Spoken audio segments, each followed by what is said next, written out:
عالمان د دین لیکي چې قبرستان کې چې څومره یو قبر شکسته حالت ته د سروانو جاړ مات ګټ دا زړه قبرونه ته ویني کنه چې زوی معلوم نه هغه جو تاسو نس قبر پروتي نو دا څه پتا لازم نه راځي سره پلار قبر دی ته جوړاوا تا ته شریعت دا حکم نه کړی بس دفنه کا روان سے روان دي شي خبر اخلاص کینه سیمټ په جایز کړیو سیمټ په لګول جو مزید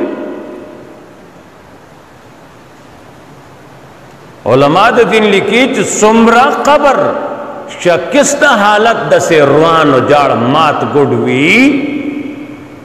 دومره د خدای پاک په ترس راځي منګ په ګونیا لګاو سال لګاو تور سنگ مرمر سپین سنگ مرمر آیت کرسی او بر سرتا بازو خزی پزے بنے ایدا سے خزا جوڑا کڑے دا گٹے لکه دا قرآن چې ما کولاو کو لکه دا خبر دے دیزے کہ دا خزا دے بنے آیت کرسی لکھلے اس سپیگمی بنشی دی اس دے آیت کرسی ہوئی تو خو جوان کې داغه نه معنا زده کړ دا نه د قرآن نږدې راغلی اوس ولده فوټو سټیټ سر ته خېده نو سلګ دی خو دومره به وشي سپې به راشي ګنګي به پیو کی میتیازي به پیو کی د سپیکار دا دی چې چېرته داسې ډکې ونی ګټه ونی اوچت ځای کې دی او دسماته کې ته کندې ته ځې ادې اوچت ځای کې کوي د سپي عادت داسې نو سود علماء لیدلی دی آیت کرسی دا اللہ رب العزت نمونه په قبر ادا سپی پیږي او له او د سماعت په کړه دې نره خو به خود کړی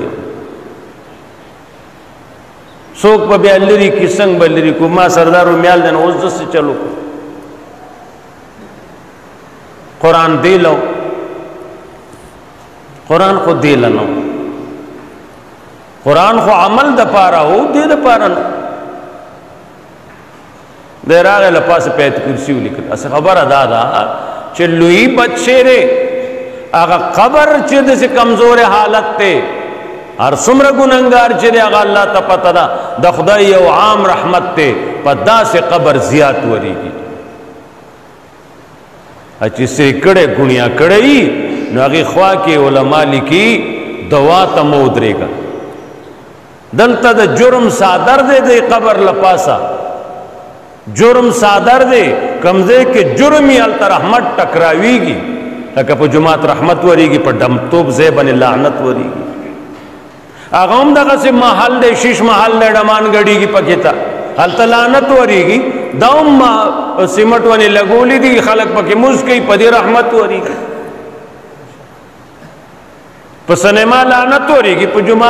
جماعت تدن رازا رحمت تے اللہ مفتح لی ابواب رحمت کتا وسوی کویلی دینو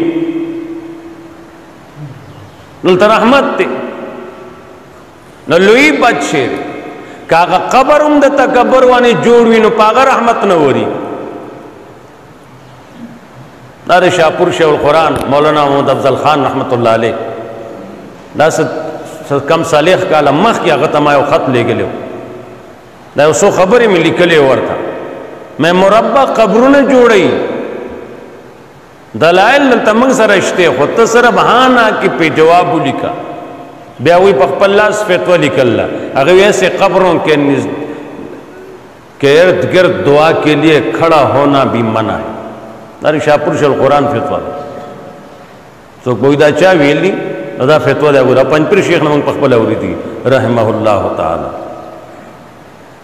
او بھئی قانون خو چھ بھئی پا جماعت رحمت تے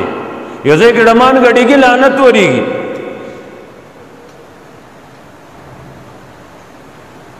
پرون مانا چاہتا پوسو کو سزے کی ہوئی وادو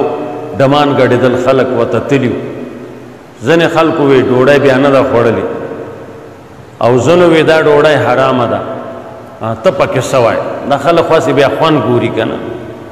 میں منگ بس سوئی ڈوڑای پتے ماتا نشترے حرام حلال آغنا تپوسو کتا سزینا گٹل دا ہاں دا پتا ماتشتے چھ تمام کتابوں نے لکلی دی چھ کم دے جرم کی گال تتا حرام دی نو چھ تلا دا بنے حرام شنو ستا پلار خوڑے شی ڈوڑے حل تدمانا چھ تلا نڑے نو خوڑے شی مجمع ته خو ته ونه رسېدې، خانق ته ونه رسېدې. تلل منع دا کتابونه لیکل دي. او د ډوډۍ حرامواله چې پکړل هغه نه تپوس وکړه چې هغه مال د څه ځای نه ګټلی، څنګه چللی، چا ورکړ دی، څه دي، هغه به هغه ته پته وي. ما ته دا پته شوې چې تلل منع دي. هلته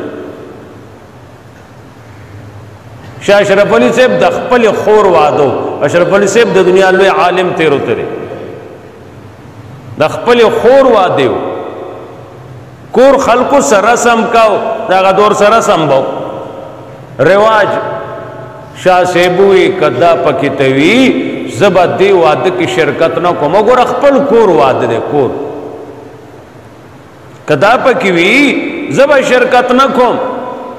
شاه صاحب په خپل لیکل دی خپل کتاب کې چې ما د خپل خور واده کې شرکت نه کو.